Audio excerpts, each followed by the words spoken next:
Olá, galerinha. Aqui é o professor Washington Rodrigues, do canal Juazeiro, Cidade Educadora, Aula em Rede.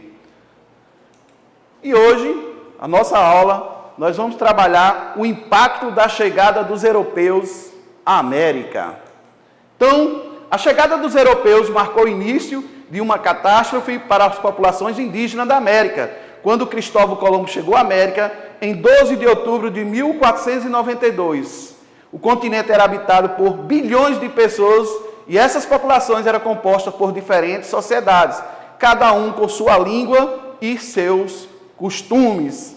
Então, galerinha, quando os europeus chegaram à América, os indígenas tiveram um susto, porque viram aquele povo todo com as roupas diferentes deles, como também os europeus tiveram um susto, né, de ver aqueles indígenas todos nus. E aí já foi o primeiro choque. E no segundo momento, houve o escambo, ou a trocas de utensílio, um doando ao outro, para ver se conquistava, né, primeiramente na amizade. Mas, quais foram as principais causas que motivaram os europeus a colonizar a América? Então, as principais causas para eles colonizarem as terras americanas, desde 1492 a 1500, primeiro foi o pau-brasil e as pedras preciosas. E também eles queriam escravizar os índios. Com isso, as terras americanas ficaram dependentes dos europeus, que atrapalhou na revolução do continente.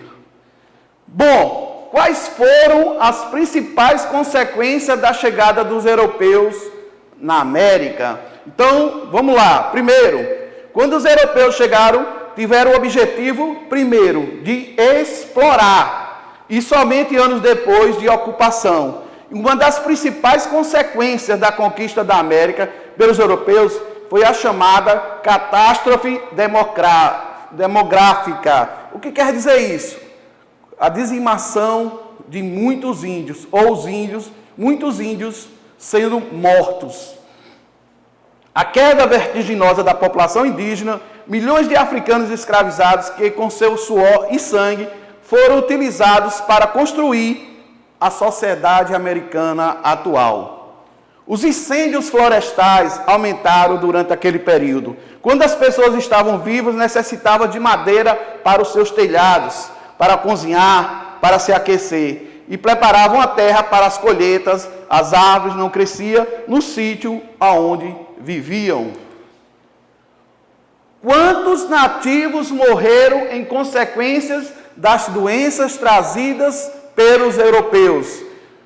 Milhares morreram no contato direto ou indireto com os europeus. E as doenças trazidas por eles, pois não possuíam imunidade natural, como, por exemplo, a gripe, o sarampo, a coqueluche, a tuberculose, a varíola, a sífilis, são alguns dos males que vitimaram a sociedade indígena.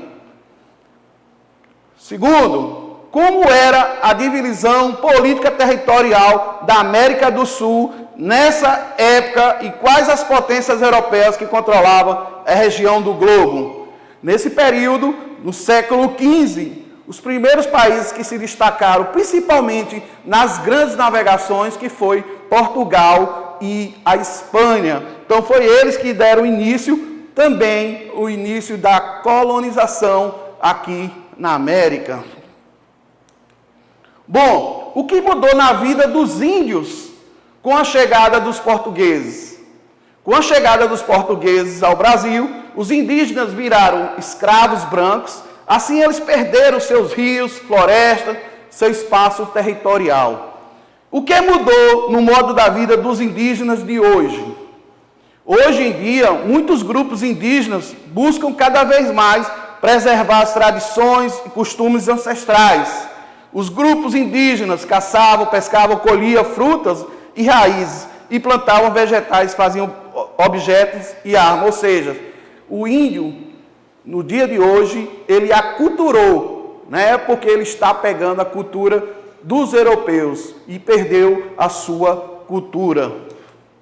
E o desafio de hoje, galerinha, de acordo com o que foi explicado, quais foram as principais doenças trazidas pelos europeus para os indígenas? E até a próxima aula.